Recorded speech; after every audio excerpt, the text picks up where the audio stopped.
लिएर आइसकेका छौँ। अनि यहाँ चाहिँ पिङ अनि यो चाहिँ पहिलाको बत्ती 8-8 मिटरको 3टा एउटा ज्वलेको थियो अनि यसलाई चाहिँ हामी माथि गएमा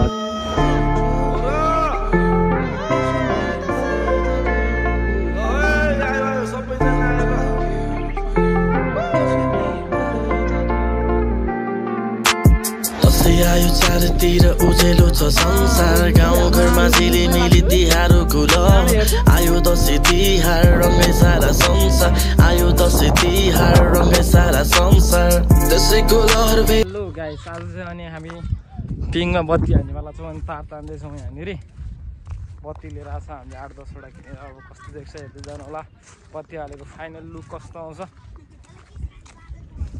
हामीले चाहिँ यहाँ पिङमा आज चाहिँ हाम्रो लिएर आएको थियो घाम सर्को भए पनि भ्यू चाहिँ राम्रो थियो। यो चाहिँ पहिलाको बत्ती 8-8 मिटरको 3टा एउटा ज्वलेको थियो अनि यसलाई चाहिँ हामी माथि गएमा छ यो 3टा चाहिँ निलो हो हामीसँग हाम्रो यो चाहिँ हाम्रो 4वटा छ 10-10 मिटरको यो नयाँ बत्ती भर्खर किनेर होला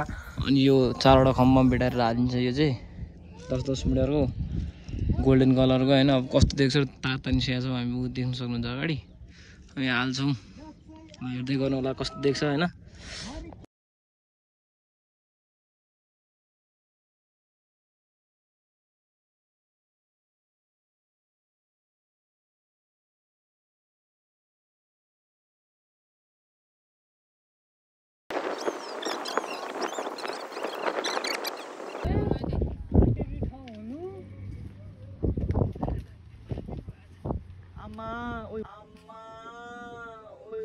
आमा यो त मुखमै लाग्छ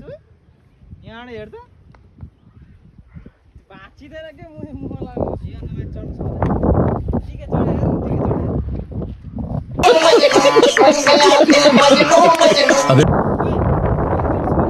सब बाहिर माथि माथि आइज टिक्न हुँदैन माथि लायो आमा हामी चाहिँ पिङ हाल्दैछौँ नि घाम पानी भएर छिटाएर पानी यही भुइँ पनि अलिक भिजिसक्यो अनि हामीले चाहिँ यो खम्बा एउटा खम्बा बत्ती बेरिसक्यो त्यहाँबाट यो बेर्दैछ माथि यो सब झुन्डिरहेको सब बत्तीहरू 2-3टा खम्बा मेरो एउटा बाँकी छ अनि माथि नि त्यसले बेर्दैछ हामी यहाँ हाल्दैछौँ बत्ती तिहारको लागि स्पेसल तिहारको लागि यो बत्ती हालिरहेको चाहिँ कस्तो देख्छ हेर्दै गर्नु पिङको 4वटा लिङ्गोमा चाहिँ हामीले सर 10-10 मिटरको 4वटा बत्ती बेरेका छौँ पहेँलो कलरको होइन अनि माथिको त्यो माथिसम्म बेरेर अहिले फाइनली अहिले उहाँमाथि त्यो उहाँमाथि गएर बेरिरहेको नि त उहाँमाथि हो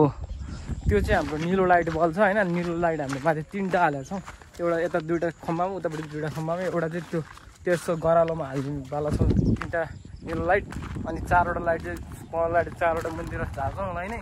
अनि त्यहाँबाट ठ्याक्कै उयो पोल यहाँ अगाडि देखिरहेको यो पोलबाट त्यहाँनिर कति मिटर तार लगभग यो तार एक कोइलले नपुगेर अर्को 40 मिटर एक कोइलले अर्को 40 मिटर भनेपछि डबल 45 र 20ले 65 मिटर डबल भनेपछि 130 मिटरको तार लागेको छ हाम्रो अनि त्यहाँनिर हामी हाल्दैछौँ अनि यसपालि चाहिँ अरू बेलाको भन्दा पहिला चौर थियो यहाँनिर यहाँ चौरमा राम्रो ठाउँमा हालिन्थ्यो त्योभन्दा त्यहाँ मुनि चौर थियो त्यहाँनिर पनि हालिन्थ्यो अहिले चाहिँ सब प्राइभेट हो हाम्रो टोलमा चाहिँ चौर छैन खासै अनि त्यही भएर यो सब प्लोटिङ हो अब यहाँ अर्को वर्ष घरहरू बन्छ होला सायद यहाँनिर पिङ चाहिँ हाल्नु मिल्दैन अनि काहीँ पनि छैन अर्को वर्ष पिङ हाल्ने चाहिँ यो पालि यहीँ हालेको छौँ अब अर्को पालि हेरौँ के हुन्छ हाल्यो भने देखाइहाल्नुला ठिक छ पानी पनि परिरहेको छ दामीसँग होइन अनि हामीले त्यो लिङ्गो पनि माथिको गरालो पनि हाम्रो बाङ्गो भएको थियो अघि भर्खर हामीले पराल सराल लोद थोक हालेर त्यहाँ सोझाएको छौँ है अनि अलि अप्ठ्यारो भएर भर्याङ पनि लिएर छौँ त्यो पोलमा चढ्नु पर्छ नि त त्यही भएर हामीले भर्याङ पनि लिएर छौँ यो मैले घर भएको आयो बत्ती आएछ घरकै स्या थियो बत्ती आएछ अब एकचोटि बत्ती खोलेर चेक गर्नुपर्ने हुन्छ हाम्रो के बल्छ कि बल्दैन त होइन अब त्यहाँ कनेक्टर छुट्या पनि हुनसक्छ अब कनेक्टर छुट्या रहेछ भने जोड्नुपर्छ फेरि माथि चढेर यसले जोड्छ अब छुटेन भने बल्छ सबै अब हेरौँ कस्तो देख्छ त्यो बाल्न गइसक्यो है बाल्न त्यो सुइजै बिग्रिसक्यो अरे यार अझ हाम्रो तोरण हाल्न त बाँकी छ होइन किनकि तोरण अहिले नै हाल्यो भने तिहारसम्म हाम्रो तोरणको कलर गइसक्छ त्यही भएर हामीले तोरण चाहिँ हालेनौँ बत्ती त हालिसक्यौँ किनकि बत्तीको कलर जाँदैन नि त होइन त्यही भएर यसपालि अलिकति राम्रो भएको जस्तो लाग्यो पहिला निलो मात्रै थियो होइन अनि यो पालि चाहिँ अब हाम्रो तिहारको बेला चाहिँ अब यो चारैपट्टि होइन यहाँ त चारै साइडमा टक्क खामोसामो गाडेर तोरण माथिदेखिबाट सर सर झारेर होइन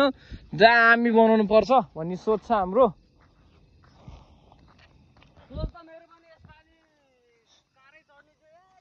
तर